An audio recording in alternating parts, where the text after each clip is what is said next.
evening, friends. Now we are going to discuss spleen topic in this system. Okay. So spleen. First, let me start with the basic anatomy of spleen. It's a very small chapter, but there are some interesting MCQs seen in this chapter. So let us discuss the MCQ related topics. So spleen, the interesting MCQ which will be asked regularly for our exams is from the ligaments. So this is spleen. Okay. And here this is the greater curvature of stomach. Okay. This is the greater curvature of stomach.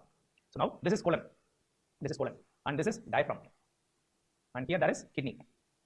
That is kidney. Now I'm going to show you some ligaments, some important ligaments. So the first important ligament is gastrosplenic ligament. So spleen has totally 4 ligaments. This is first one, gastrosplenic ligament. Gastrosplenic ligament. And this ligament going from spleen to colon is gastrocolic ligament. Sorry, splenocolic ligament.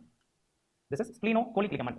And this is attached to the diaphragm known as splenophrenic ligament. Attached to the diaphragm is splenophrenic ligament. And there is last one ligament, very important ligament is this, which is extending from spleen to kidney like this. Which is extending from spleen to kidney like this. What is the name of this ligament? This is lienorenal ligament. So lienorenal ligament. So at this point of time, let me tell you some interesting MCQs. So which among these ligaments contains splenic vessels? The splenic vessels means splenic artery and splenic vein is present in which among these ligaments? So lienorenal ligament contains splenic artery and splenic vein. Therefore, when we are doing an emergency splenectomy for a trauma, first ligament to be cut is lienorenal. Emergency splenectomy, the first ligament which is cut is lienorenal ligament. Emergency splenectomy, the first ligament cut is lienorenal because that is containing the main vessels, splenic artery and splenic vein. Please don't forget this. That is containing the main vessels, splenic artery and splenic vein. And short gastric vessels are seen along gastrosplenic ligament. Short gastric artery and vein are present along the greater curvature to spleen, small vessels. So when we are doing elective splenectomy, please remember when we are doing elective splenectomy,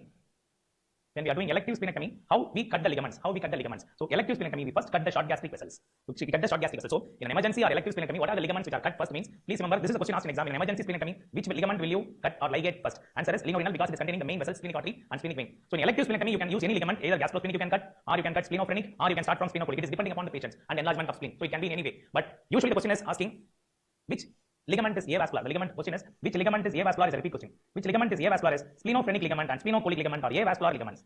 They are avascular ligaments. You can just like that cut those ligaments. Because they are avascular ligaments. So please remember splenophrenic and splenocolic are avascular ligaments. Gastrosplenic contains short gastric vessels. Lienorenal contains main splenic artery and splenic vein. Please don't forget this point. Okay. So now coming to the basic anatomy of spleen. Spleen is around 150 gram weight. I'm not going into the depth of it. It is 12 into 7 into 3 centimeter. So 12 centimeter long, 7 centimeter breadth, and 3 centimeter thickness. So 12 into 7 into 3 centimeter, and it will be lying at the level of 10th rib. At the level of 10th rib, it is lying. Okay, at the level of 10th rib, it is lying. And at the anterior border, there is a notch seen. So please don't forget. At the level of anterior border, there is a notch seen. Notch is present in anterior border of spleen. So spleen is a very important organ. It has multiple functions. If you want to know, I'm going to discuss the multiple functions. And when we are discussing the anatomy, please understand. Splenic artery comes from where?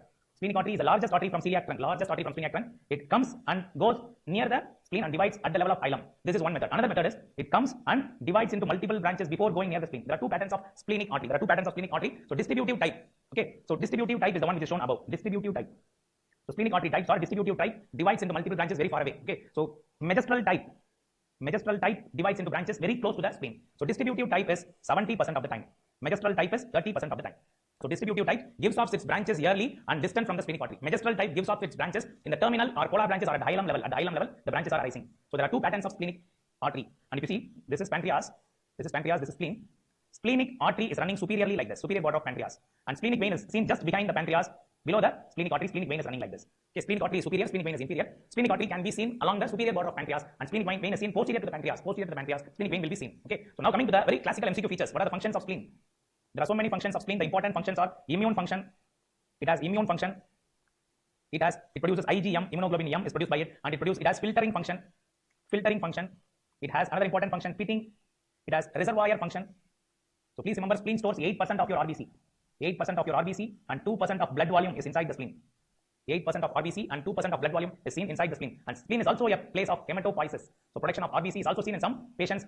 And selected cases, there may be hematopoiesis may be also happening from spleen. So in this, the MCQs which may be asked in surgery are the following. So they may ask you about culling. What do you mean by culling? Culling is a word used in Walian law in which the iron, for example, there is iron inside the hemoglobin. There is a hemoglobin which is going to get degraded after 90 days. That iron is removed from the degrading RBC. So removal of iron and bringing it into the circulation is known as culling. So very important function, removal of iron and bringing it to the plasma. Otherwise, we all will become iron deficient. Every time the RBCs are getting destroyed, iron will be lost. So that is prevented by culling phenomenon. The dying hemoglobin, the iron particles are removed by culling. Iron particles are removed by phenomenon known as culling. And what is this pitting? Particulate inclusions. P for particulate inclusions. Particulate inclusions in RBC are removed by pitting. So pitting means particulate inclusions removed. Culling means hemoglobin removed from iron removed from denatured hemoglobin. So culling, pitting are two MCQ words you can get in exam. These are two important functions of spleen. Another important function of spleen is senescent RBCs. Senescent, damaged, abnormal RBCs are removed from the circulation. They are removed from the circulation by spleen. So spleen is the one which is going to remove all the senescent RBCs. So if therefore spleen is a very important organ in maintaining the normal morphology of RBC. Spleen is an important organ maintaining the normal morphology of RBC. Therefore, if splenectomy has been done, if we have removed spleen, what is the peripheral smear picture? In a patient who had splenectomy done, there is no culling, there is no pitting, there is no culling, there is no pitting, there is no removal of senescent RBCs. Therefore, you will find out the following bodies. Howell-Jolly bodies. Howell-Jolly bodies is nothing but non-functional nucleus. Non-functional nucleus inside the RBC. Non-functional nucleus. I will show you these images. Non-functional nucleus is known as Howell-Jolly bodies. Heinz bodies. So denatured hemoglobin circulating inside is known as Heinz bodies. Denatured hemoglobin is Heinz bodies. Pappenheimer bodies. Pappenheimer bodies are iron particles. Pappen iron, remember like that. Iron particles in RBC. So Howell-Jolly bodies are non-functional nucleus. Heinz is denatured hemoglobin. Pappen is iron particles. Along with this, you will get target cells. Target cells are also seen in peripheral smear. So after splenectomy, the peripheral smear will show you the following bodies: Howell-Jolly bodies, Heinz bodies, Pappenheimer bodies, and target cells are seen in peripheral smear. So these points are the basics you should know from spleen. And whenever we talk about spleen, the surgeons will only want to know about splenectomy. Splenectomy is very important point I want you to remember in spleen. So splenectomy is a procedure. You have to know where it is indicated and how it is done and what are the complications and how to prevent those complications. I'm going to discuss in detail. So splenectomy is done during many causes. Emergency indication and elective indication. Emergency and elective are the two important indications. So emergency is the most common indication for splenectomy even today. So the most common indication for splenectomy is emergency following a blunt trauma. So please remember, following a blunt trauma, emergency indication is most common indication. Elective indication, there are so many indications. If you open Bailey and Love, you can see 30 to 40 causes of elective indication. But nothing to remember, not need to remember everything, but MCQ point you should remember. The most common elective indication is idiopathic thrombocytopenic purpura. I'm going to discuss it separately. The most common elective indication is ITP. Okay, ITP. During some other surgery, which other surgery you will remove the spleen? During some other surgery, we may need to remove the spleen. Example, D2 lymphadenectomy in a gastric cancer. When you are doing D2 lymphadenectomy for a gastric cancer, infiltrating spleen, or a pancreatic tail cancer, pancreatic tail neoplasm involving spleen. So these are all actually normal spleen. We have to remove along with some other surgeries. Okay, some other surgeries we have to remove those spleens as a part of those surgery. And hemolytic indications, hemolytic anemias. So please don't forget hemolytic anemias. Hemolytic anemias is a very important indication. Hemolytic anemias, all hemolytic anemia. You can put everything: hereditary sickle cell anemia, hereditary hemolytic anemia, autoimmune hemolytic anemia, thalassemia, everything you discuss in medicine, everything you can put here. All hemolytic anemias, we can do splenectomy. It has benefit of the survival of RBC. RBC will survive. And if there is multiple abscess in the spleen, and tumors in the spleen. So tumors, multiple abscess, hemolytic anemias during some other surgeries, and most common indication is ITP. ITP are the various important things you should know in splenectomy. So splenectomy can be done either by open method or by Hall's method. What is Hall's? So open method or Hall's, hand-assisted laparoscopic surgery. It can be done by hand-assisted laparoscopic surgery method. So hand-assisted laparoscopic surgery method of splenectomy can be done, or we can do by routine conventional open method, or we can do by minimally invasive surgery. That is nothing but laparoscopic surgery. So the point here is, what is the difference between laparoscopic surgery and hand-assisted surgery? So the important point is, after splenectomy, however, we are going to remove this much of spleen. This will be the size of the spleen. We have to remove it. So to remove that, we need a hole. That hole, we put a hand inside during the beginning itself for retraction and other purposes. So therefore, through that hole, spleen is removed. That hand port, through the hand port, we remove the spleen in Hall's. But in laparoscopic surgery, we keep the spleen in a plastic cover. Inside, and we crush the spleen into pieces. We macerate the spleen. Macerate so that it should not spill anywhere inside. Please remember, it should not spill inside the cavity. Macerate and remove the cover en masse. Remove the cover with the spleen. So the only problem with laparoscopic splenectomy is it cannot be applied in tumors. Tumors, we cannot do this laparoscopic method. Tumors, laparoscopic method is contraindicated because we have to know the type of tumor, all those things. So for tumors, laparoscopic method is not indicated. So therefore, for tumors, either you must do open method or you can go for a hand-assisted laparoscopic surgery in which we remove it as en masse. You have to remove it as en masse. So during an emergency splenectomy, I already told you, you must ligate which ligament? Lienorenal ligament. Elective splenectomy, gastrosplenic ligament. So please don't forget this. Emergency splenectomy, lienorenal ligament is ligated first. Elective surgery, you ligate the gastrosplenic ligament first. So this is a basic question from anatomy, based on applied anatomy. So now surgery is completed, specimen is removed out. What are the complications you can get? So the complications can be brought under three heading. Immediate complication. Surgery done, immediately we are getting these problems. What are the problems? Hemorrhage. Hemorrhage can happen. Since we are disturbing the stomach can get distension. Gastric distension may happen. And sometimes the short gastric vessels can bleed inside. Hematemesis also can happen. Hemorrhage into the peritoneal cavity or hematemesis or gastric distension are the immediate complications. Intermediate complications. What are the intermediate complications? So this is very important. Intermediate means after 1 day. So the complication is happening after 1 day. The most common overall complication is left lung, the left lung atelectasis. Because we have removed here, because of pain, the patient is not taking deep breathing, so that left lung gets atelectasis. That is the most common, overall the most common also. Overall most common complication is this. And we can also develop pancreatic fistula while doing splenectomy. We may damage the pancreas, pancreatic fistula, gastric fistula, subphrenic abscess formation of abscess in the empty cavity can also happen. So delayed complications. What are the delayed complications after splenectomy? The delayed complications are very important. Thromboembolic manifestations. Thromboembolic manifestation. Why does this happen? Thromboembolic manifestation. Well, how is it related to splenectomy? After removing the spleen, the platelet count can increase suddenly. It can even go up to 7.5 lakhs, and it will cause thromboembolic manifestations. Please remember thromboembolic manifestations. And very important and dangerous complication, OPSI. We are going to discuss about it separately. OPSI, and we can develop portal vein thrombus. So OPSI, I'm going to discuss separately. So this is the three list of complication, and in this, the most important complication we must know is opportunistic post-splenectomy infection. Opportunistic post-splenectomy infection. It happens most commonly after splenectomy for hematological causes than for trauma. Very interesting point. For hematological causes done in trauma patients. Who develops OPSI more commonly means those patients who underwent elective splenectomy. For hematological causes develops OPSI more common than trauma patients. What is OPSI? They develop capsulated organism infection, bacterial capsulated organism infection. What are the bacterial infections? Three important organisms: streptococcal pneumonia. So please remember streptococcal pneumonia, Haemophilus influenza, meningococcal. So streptococcal pneumonia, H influenza, and meningococcal are the three important bacterial infections. There will be parasite infection also. In OPSI, parasite infection also. What are they? They are Babesia, malaria. And there is no viral infection risk. Virus, no increased risk. So no risk of virus infection. So recently also I found one of my friends, patient who underwent splenectomy 3 months back, suddenly came with a sepsis and died. So OPSI is a very dangerous complication. The spleen, which is removing the capsulated bacteria, is absent now. So the spleen will be the one which will remove these organisms. If spleen is absent, the organisms will multiply in your body and it will cause severe spread of infection. So patients will die. So OPSI is a dangerous complication in a splenectomy patient. Please don't forget. Okay, splenectomy patient, OPSI is a dangerous complication. Another complication is hematological complication. So hematological effects after splenectomy are there will be sudden massive increase of platelet. The platelet will increase even up to 14 lakhs. The platelet can increase, and there will be sudden increase of WBC also. The WBC count increases, platelet count increases after splenectomy. So the platelet count will go very high and it will cause thrombotic manifestations. Therefore, to prevent thrombotic manifest, we will even start antiplatelet drugs. Antiplatelet drugs can be started if it is increasing above 8 lakhs. If the count is increasing above 8 lakhs, we can even start thrombolytic drugs like antiplatelet drugs can be started. Okay, WBC count also increases. That is why because of increased WBC count, the viral infection is not common. In OPSI patients, viral infection is not common, only the bacterial infections are common. So how to prevent OPSI? I want to prevent OPSI, I don't want to take risk. Prevent OPSI by the following methods. How to prevent OPSI? If I'm going to do an elective surgery, what I will do? I'm going to do an elective surgery for an ITP. What should I do? 2 weeks before itself. Please remember, 2 weeks before elective surgery itself, I should give all the 3 vaccines. What are the vaccines? PPV23 for pneumococcal vaccine, H influenza B vaccine, and meningococcal vaccine. These 3 vaccines are given 2 weeks before surgery itself in an elective case. In an elective case, these vaccines are given 2 weeks before surgery. In an emergency case, so we cannot plan it before itself. Suddenly we are doing in a trauma patient. So what I should do in an emergency case means in a trauma patient I'm doing a splenectomy, I should put immediately the patient comes out of operation theater, comes out of OT. Immediately I should give PPV23 streptococcal pneumonia vaccine. And other 2 vaccines should be given before 2 weeks of operation. So within 2 weeks post-operative, we must give the other 2 vaccines. H influenza and meningococcal vaccine should be given before 2 weeks. So this is the protocol. What is the protocol to give vaccine means? Elective cases, ideally it is given 2 weeks before surgery, all the 3 vaccines. Emergency splenectomy is immediately give PPV23 and within 2 weeks post-operatively we must give H influenza and meningococcal vaccine. So in pediatric age group B, no, we should not give PPV23. In children we give PPV7 vaccine. And we will give booster in later period. So PPV7 vaccine is given and booster vaccines are given later. So especially pneumococcal vaccine needs booster every 5 years. Every 5 years we should give pneumococcal vaccine booster. So now this patient, for example, this is a patient who did splenectomy and going home. Okay, this is a patient who did splenectomy and going home. While going home, what are the important instructions you should tell him? You should tell him he is having high risk of getting infections. Capsulated bacteria, especially streptococcal pneumonia infection is very common. Therefore, whenever he develops respiratory infection, immediately you should have in his home some antibiotics. Take antibiotics and come to hospital immediately. Don't delay. Take antibiotics and come home immediately. Take few antibiotics, especially when he's having fever with chills and rigors. The moment he's developing fever with chills and rigors and respiratory infection, immediately take antibiotics and come to hospital. This is the instruction we follow in our practice. So when a patient is getting discharged, what advice we will give them to prevent them going for morbidity in spite of vaccine being done? We have to advise them this. So there are other old methods. Some people in those days used to give for children who underwent splenectomy. They give 2 years antibiotic continuously. Antibiotics 2 years continuously. And some people also advise lifelong prophylaxis.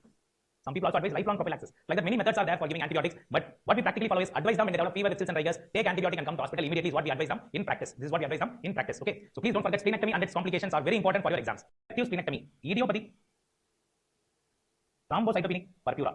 So in surgical textbooks, this is a high yield topic, though there are many hemolytic anemias explained. So this is the only topic examiners will be asking and more interested in. This is because the most common indication of elective splenectomy is this. So for elective splenectomy, the most common indication is ITP. Now let us discuss a few points about ITP. ITP is first of all an autoimmune disease. It is an autoimmune disease in which IgG antibodies are produced from where? From the spleen. Please understand, interesting point. In this, IgG antibodies are produced from the spleen against the platelets. IgG antibodies are produced. They go and destroy the platelets one by one. So IgG antibodies are produced. They go and destroy the platelets. So because of destruction of platelet, the platelet count falls. Decreasing count of platelet happens, and there will be mega thrombocytes seen. Not only there is decreasing platelet count, but there will be mega thrombocytes also seen. So before branding a patient as ITP, we must do bone marrow study. So bone marrow study will be normal in these patients. Bone marrow study is normal, and all causes of thrombocytopenia are ruled out. There are many causes of thrombocytopenia you will be reading in medicine. One of the causes like dengue, hemorrhagic fever, like that, many causes are there. All other causes should be ruled out before branding a patient as ITP. We must rule out all other causes. And now, what is the clinical feature of this patient? So this is most common in young women. So please remember, it is most common in young women. Okay, most common among young women, and in children it is having equal male and female ratio. And what happens in this patient? They will not have a massive bleeding. They will just have minimal mucocutaneous bleeding. The bleeding will not be a massive bleeding. It will be only a mucocutaneous bleed from the gums or from the gingiva, or from nose like the epistaxis, or they may have petechia, they may have purpura. Okay, they may have only this type of minimal bleeding. Very rarely only we get massive bleeding, especially GI bleeding is very rare, very rare. GI bleeding, hematuria, intracerebral hemorrhage are all not so common. They are all very rare. So usually you get this type of bleeding: mucocutaneous bleed, epistaxis, petechia, purpura. GI bleeding, hematuria, intracranial hemorrhage are all very rare. Okay, very rare. So no need to get scared about ITP. That's what I want to remember. No need to get scared about these cases. Just follow them with platelet count. Platelet count will decide what to do for these cases. So please remember, the platelet count will decide what to do for them. If the platelet count is more than 50,000, just keep them on follow-up. No need to worry. No need to worry if it is more than 50,000. Even major surgery can be done at this count. So major surgery also possible with this count. So please remember, more than 50,000 platelet count, nothing to worry. Observation is enough. Even major surgeries can be done. Patient having counts between 30,000 to 50,000 per millimeter cube, you must have frequent follow-up. This heading is very important. Please focus. Frequent follow-up needed for 30,000 to 50,000. When will you hospitalize the patient? Direct line from suggestion. Hospitalize the patient when the count is less than 20,000 per millimeter cube with mucus bleeding present. This point you must remember. So when will you hospitalize the patient is less than 20,000 per millimeter cube with mucus bleeding, we should admit. So when there is chances of internal bleeding, we know internal bleeding like GI bleeding, hematuria, these all will happen. Internal bleeding chances are there when the count is less than 10,000. So please remember these 5 values. More than 50,000, just keep them under follow-up, nothing to worry, just send them home. Major surgery also can be done. 30,000 to 50,000, frequent follow-up needed. Less than 20,000, admit them. Less than 10,000 has risk of internal bleeding. They have risk of internal bleeding. Okay, please remember this point. With this, we will go to the treatment of ITP. Any patient with count less than 50,000, whenever they develop mucus bleeding, then only we will start treatment. Otherwise, no treatment done. Very interesting point. The count is more than 50,000, no mucus bleeding, no treatment. And the count becomes less than 50,000 with the minimal mucus bleeding. At that time, only we give the drug of choice, prednisone. Prednisone is given as a drug of choice. 1 milligrams per kilogram body weight is given for those cases. So that is a drug of choice. Please don't forget that is a drug of choice. Whenever there is a platelet count less than 50,000, we give this. Now you can ask, so when will you infuse platelets? Infusion of platelets, it is not essential. Just with the prednisone itself, the platelet count will increase. So we will infuse platelets only when there is significant hemorrhage. Only where is significant hemorrhage is present, then only we infuse platelets. When will you infuse immunoglobulin? Immunoglobulin, when will you infuse immunoglobulin? So first line drug is prednisone, second line drug is immunoglobulin. We will infuse immunoglobulin when the patient is pregnant or planning any major surgery, or planning even splenectomy. Patient planning splenectomy also at that time, we will do immunoglobulin infusion. So infusion of hemoglobin is specially done only during pregnancy and planning surgery or planning splenectomy. Otherwise, no need of even infusing immunoglobulin. Okay. So coming to the medical treatment, what is the medical treatment that means? So what I have discussed is medical treatment. So medical treatment, the first line drug or drug of choice is steroids. So we can give prednisolone, dexamethasone, some steroids are the first line drug. So second line drug, when there is internal bleeding, then we give IV, immunoglobulin or platelets. They are second line drugs when there is bleeding inside. Otherwise, we don't give them. Okay. So when a patient not responding to these treatments like steroids and IV immunoglobulin, we call them as refractory ITP. Refractory idiopathic thrombocytopenic purpura is a patient who is not responding to the treatment I told before. So now what I will do? So refractory cases, I will give rituximab. Rituximab IV is given, or we can give thromboplastin receptor antagonist. Thromboplastin receptor antagonist. Thromboplastin receptor antagonist are given for refractory IPT. The drugs which are given are romiplastin. And another drug is eltrombag. So these are question points from substance. So please remember, refractory ITP we give rituximab as IV, or we give thromboplastin receptor antagonist like romiplastin and eltrombag, or eltrombag will be given for these patients. So please don't forget refractory ITP patients. So refractory ITP patients. This may be asked for NEET super specialty level. So NEET PG level, indications of splenectomy will be asked. So indications of splenectomy in ITP will be definitely asked for NEET PG. In ITP, the first important thing is the count is less than 10,000 for more than 6 weeks. This is a 100 times asked MCQ. So when will you do splenectomy? In a elective splenectomy in ITP patient means when the platelet count is less than 10,000 for more than 6 weeks. Don't forget this. Other things you will not forget because they are failure to respond to steroids. Other things are just scary. Failure to respond to steroids. Steroid is toxic doses are needed. Toxic dose of steroid needed. Incomplete response to steroids. All these are related to steroids. So all these are related to steroid related questions. So when will you do splenectomy? Steroid related some points. And in pregnancy, this may be asked. In pregnancy, we can do splenectomy in second trimester. We do. And last one, the patient is engaging in high risk activities. So military person or a sportsman, athlete, these guys better go for splenectomy. So indications of splenectomy is a definite question for PG exam, PGM entrance exams. Please don't forget. And this is the value you should not forget. So less than 10,000 for more than 6 weeks is a must. You must remember that value. Don't forget that value. Okay. So after splenectomy, what are the points you must know in splenectomy? Surgical points. I told you before going for splenectomy, the count is very less. There are chances of bleeding. So what we can do is we may give IV immunoglobulin before surgery. Or another thing is we may infuse platelets during surgery. But when will you infuse platelets? This is 100 times asked MCQ again. During splenectomy, when will you infuse platelets? It should not be infused in the beginning. It should be infused only after ligating the splenic pedicle. Only after ligating the splenic pedicle, we should infuse platelets. Please don't forget this. Should not be given preoperatively. If you give platelet preoperatively, no use. That platelet will be destroyed by antibodies. So it should be given only after ligating the splenic pedicle. Please don't forget. It will be given only after ligating the splenic pedicle. And postoperative response after splenectomy is excellent. Excellent response is seen. 72% patients had complete response and they become totally free. 72% complete response is seen. And this response is very good if there is a pre-op indium 111 scan. There is a scan done in these patients. Indium 111 scan may show you splenic sequestration of platelets or hepatic sequestration of platelets. If it is a splenic sequestration of platelets, excellent response seen. If there is a splenic sequestration of platelets, there is excellent response seen. Please remember that. If it is hepatic sequestration, there is a poor response seen. So after splenectomy, who will have good response means splenic sequestration patients will have excellent response based on indium 111 scan. Around 15% cases relapse. What do you think will be the common cause of relapse? What do you think will be the most common cause of relapse after splenectomy in ITP? After splenectomy, the most common cause of relapse, this is a PG question again, there may be missed out ectopic spleens. Apart from the normal spleen, the patient might have had a ectopic spleen and you missed removing that spleen. That is the cause. So missed spleen is the most common cause of relapse. You must evaluate for relapse. So please don't forget these points in ITP. ITP, when will you admit the patient? Less than 20,000. When will be the chances of internal bleeding? Less than 10,000. When will you do splenectomy? Less than 10,000 for 6 weeks. These are the patients where we do splenectomy in ITP patients. So ITP is common among young females. Okay, it's common among young females. In pediatric age group, it is equal in male and female. So please don't forget IgG antibodies causing ITP. Okay. Now I'm going to discuss the miscellaneous surgical conditions in spleen. So miscellaneous surgical conditions in spleen we are going to discuss. Number 1, tumors. Tumors in spleen is actually very rare. Tumor in spleen is very rare. And if at all the most common overall, the tumor most common in spleen is lymphoma. Lymphoma is the most common tumor of spleen. Okay, it is a generalized lymphoma with a spleen involvement. That is the most common overall. And if you come to most common primary tumor of spleen, the benign tumor is hemangioma. Hemangioma is the most common benign tumor. Malignant tumor is hemangiosarcoma. So if you see, compare with the liver, in liver the most common tumor is secondaries, but in spleen, secondaries are very rare. Very interesting point. Secondaries are very rare in spleen. The reason is, since spleen itself is a immunogenic organ, so what it will do? It will destroy the metastasis coming to it, or it will engulf with its special properties, or it will filter the mets and remove it. So therefore spleen secondaries are very rare, extremely rare. If at all you get secondaries, there are 2 types of secondaries. Secondary, which is multivisceral, present in many organs along with the spleen, are only found in spleen, isolated to spleen. So multivisceral secondaries are most commonly seen from lung followed by breast. Isolated secondaries are most common from ovarian followed by colorectal. So this question is taken from JIPMER exam, and the secondary point is not there in your books. It is from a journal because this question is asked in JIPMER. I am taking this. Secondaries are rare. There are 2 types of secondaries. Multivisceral means you have secondary in liver, spleen, lungs, everywhere. Such secondary most common from lung. Secondary only to the spleen is most common. Isolated secondary is from ovary.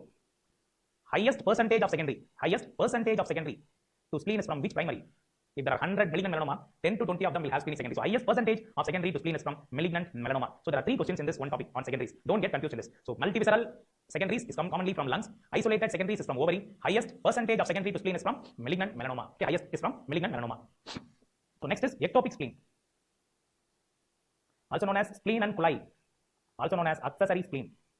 So the main reason for getting this ectopic spleen or accessory spleen is usually due to embryological non-fusion. So embryological non-fusion or incomplete fusion of the spleen.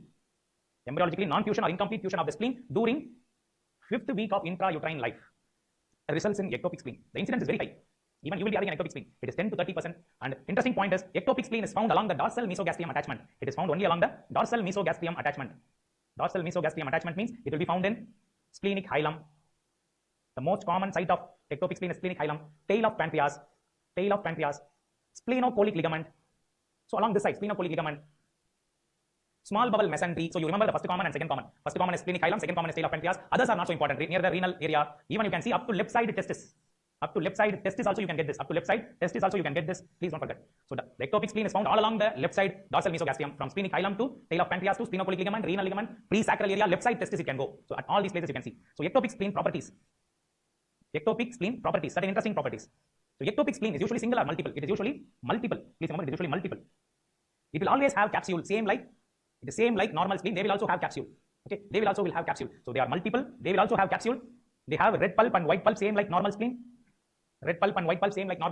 They are more common to go for torsion. Therefore, whenever you see an ectopic spleen doing some other surgery, please remove it. Ectopic spleen found doing some other surgery, better remove it because it is having chances of torsion. Is seen. Therefore, ectopic spleen doing some other surgery must be removed out. So ectopic spleen is usually multiple. It has capsule like a normal spleen, red and white pulp like a normal spleen, and it most commonly goes for torsion. Most common complication is torsion. So please don't forget ectopic spleen. At this point, I want to tell you the differences between ectopic spleen and splenosis. So ectopic spleen, I told you, it will be seen all along the dorsal mesogastrium. This is a normal spleen. All along the dorsal mesogastrium, it can happen anywhere in this place. So ectopic spleen can happen anywhere in this place, even up to left side testis. There is one more condition known as splenosis. What is splenosis? That is, splenosis is nothing but rupture of spleen and distribution of tissue all along the abdominal cavity. The spleen will be found all along the abdominal cavity like this. Because spleen is a highly vascular structure, it can survive anywhere it falls. So therefore, it will survive in the peritoneal cavity like this. So it is seen anywhere. Splenosis is seen anywhere. Ectopic spleen found in dorsal mesogastrium. What is splenosis? Rupture of spleen and distribution of its tissue into the peritoneum is known as splenosis. Please don't forget splenosis. So the next topic is on splenic artery aneurysm. So just small topics from spleen. I'm just discussing the small other topics from spleen. Splenic artery aneurysm. Incidence is very less. It is less than 1%. It's very common in old age, especially females in 6th decade. It is very common. In females at 6th decade, it is common. Usually, it is solitary. There are many causes of splenic artery aneurysm. The most common cause is arteriosclerosis. Due to old age, arteriosclerosis is the most common cause of splenic artery aneurysm. So multiple aneurysms are very rare. Solitary aneurysms are more common, and the other etiology are arteriosclerosis, sepsis, pancreatitis, or the other causes. So anyhow, the most common cause is arteriosclerosis. Please don't forget. Usually these guys are asymptomatic. They will be lying silently in your abdomen cavity. They are usually asymptomatic. The problem is rupture. The only problem is rupture. If they rupture suddenly, they may bleed intraperitoneally. They may bleed. That is the only danger we have from this. And who are the guys who can go for rupture? Or rupture is common in young age. Young age. In pregnancy, third trimester rupture may happen. Pregnancy, third trimester rupture may happen. And absence of calcification. There is no calcification in the aneurysm means there are more chances of rupture. Hypertension patients. And when the size is more than 1.5 centimeter. So what are the risk factors of rupture is a neat assess question from substance. Risk factors of rupture. So risk factors of rupture may be asked in AIMS. So who all can develop rupture? Young age, pregnancy, third trimester, absence of calcification, hypertension, and more than 1.5 centimeter can develop rupture. So management of these cases. What is the management? Up to 2 centimeter, if they are asymptomatic, we can observe. So this is the line from substance. Up to 2 centimeter, asymptomatic, we can just observe. Symptomatic cases. More than 2 centimeter. Pregnant patients, young patients. In all these cases, we can do splenectomy, including the aneurysm. Splenectomy, including aneurysm is done. Including aneurysm, they will remove the diseased artery in these cases. Symptomatic patients, more than 2 centimeter, pregnancy, and young patients, we will do resection. Okay. If excision is not possible, we can do angiocoil embolization. We can do angiocoil embolization for unfit patients. By chance, if you are unable to remove the spleen, we can ligate the aneurysm proximal and distal also. The point I want to remember here is more than 2 centimeter, you must intervene. Please remember this. More than 2 centimeter aneurysm, you must intervene. So you can tie it before and afterwards also. If this is aneurysm, you can tie it proximal and distal also. That can also be done. Okay. So please don't forget these points in splenic artery aneurysm. Common cases we get in surgical OPs is splenic abscess. Patient comes to us with a fever and chills, with the tenderness in the left hypochondrium. Very common among immunocompromised patients. Very common among immunocompromised patients, like HIV patients, diabetic patients, cancer patients, polycythemia patients. Okay, IV drug abusers. IV drug using patients and trauma patients. Following a trauma and conservative management, it can form an abscess. And 70% of the time, the abscess is spreading to the spleen by hematogenous route. By hematogenous route, 70% of the time, the abscess is forming. The most common organism of splenic abscess is the only MCQ you will get in exam. That is Staphylococcus, more common than Streptococcus. This point you should not forget. Most common organism causing splenic abscess is Staphylococcus, more common than Streptococcus. In immunocompromised patients, they get fungal abscess. So in immunocompromised patients, they get fungal abscess. Please don't forget, they develop fungal abscess. Okay. In sickle cell anemia, they develop Salmonella abscess. This question will be asked in your exams. So what is the organism causing abscess in splenic abscess from substance? So please remember, most common is Staphylococcus. Immunocompromised fungus, usually Candidiasis. Usual what fungus means? Candidiasis. And for sickle cell anemia, it is Salmonella which causes the abscess. And investigation of choice to diagnose is CECP abdomen. That will show you a hypodense lesion. If this is spleen, that will show you a hypodense lesion. If it is unilocular abscess like this, we can drain it by a percutaneous drainage, ultrasound guided. Percutaneous drainage can be done for unilocular abscess. If it is multiple like this, no other hope, we have to go for splenectomy.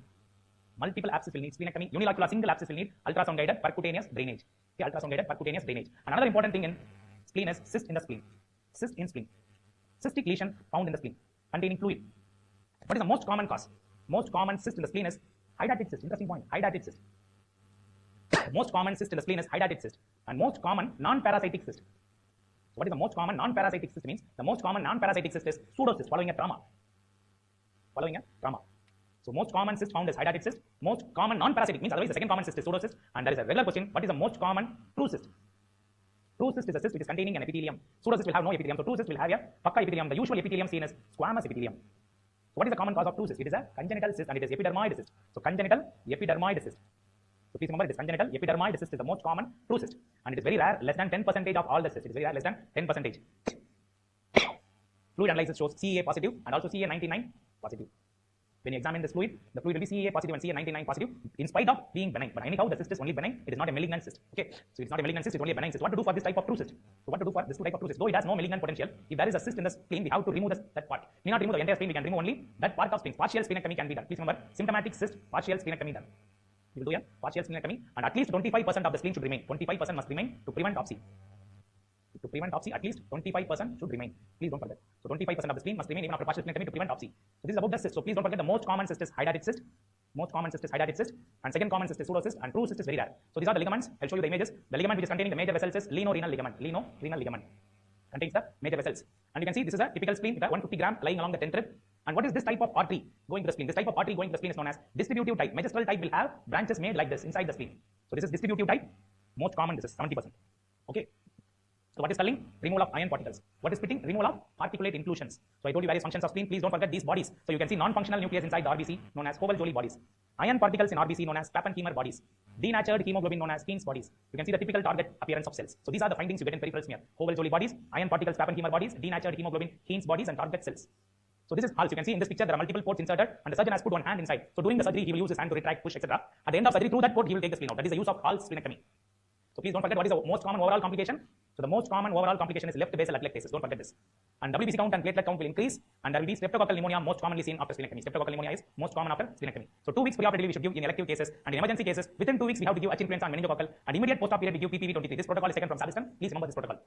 Okay. So ITP I told you when to do splenectomy. All the points we have discussed. Splenectomy is done when the count is less than 10,000 for more than 6 weeks. Okay. So these are the tumors. This is the most common benign tumor of spleen is hemangioma. Most common malignant tumor is hemangiosarcoma. You can see the picture showing you a huge hemangiosarcoma. So this is an ectopic spleen. You can see the multiple ectopic spleen. Usually it is multiple. It is having capsule. You can see the splenic artery aneurysm here on a CT scan. You are picking up an aneurysm. When it is more than 2 cm, we must operate it. Otherwise, there is high chances of rupture, especially during pregnancy and young age. There are chances of rupture.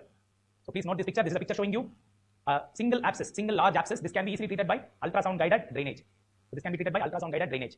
And this is the true cyst which is being removed. A partial splenectomy operation done. We have not removed the entire spleen. Only partial spleen is removed, and the cyst is removed out. It is a true cyst. But anyhow, true cyst is very rare. Only 10%. It is lined by squamous epithelium, and it is not premalignant. Okay, there is no premalignant potential, so no need to worry about true cyst. So yes, that completes the spleen. Spleen is a very small chapter. You must